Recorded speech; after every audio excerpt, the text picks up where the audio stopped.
ഞങ്ങള് 2 പേര് മാത്രമുള്ളൊരു ചെറിയ കുടുംബം. കല്യാണം കഴിഞ്ഞാലും ഞാൻ എന്റെ ജോലി തുടരും.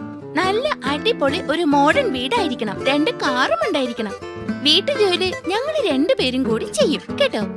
എല്ലാ വർഷവും ഒരു വെക്കേഷൻ. പിന്നെ കുറെ കഴിഞ്ഞ് ഒരു മോളും ഒരു മോനും. മോളെ ഞാൻ ഒരു ഡോക്ടറാക്കും, മോനെ ഞാൻ ഒരു കമ്പ്യൂട്ടർ എഞ്ചിനീയർ ആക്കും.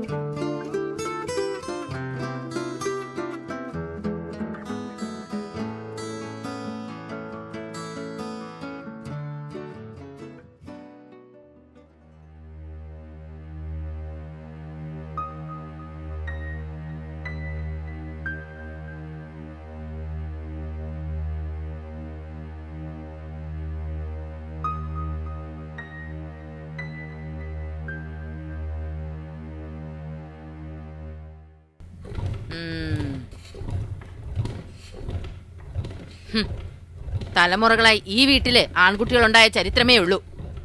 എന്റെ ദൈവമേ, ഇവള് തൃക്കാല് വെച്ച് ഈ വീട്ടിലേക്ക് കയറിയത് ആ പാരമ്പര്യം തെറ്റിക്കാനാ. പെണ്ണാണ് പെണ്ണുപോലും.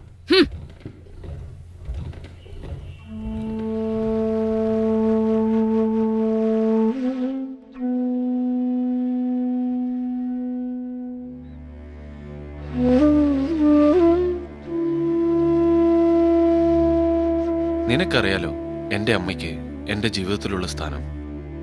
അച്ഛൻ മരിച്ച ശേഷം ഒരുപാട് കഷ്ടപ്പെട്ടാണ് അമ്മ എന്നെ വളർത്തിയത്. ഐ ആം സോറി, എനിക്ക് എൻ്റെ അമ്മയെ വിഷമിപ്പിക്കാൻ കഴിയില്ല. നീ ഈ അബോർഷന് സമ്മതിച്ചേ മതിയാവും.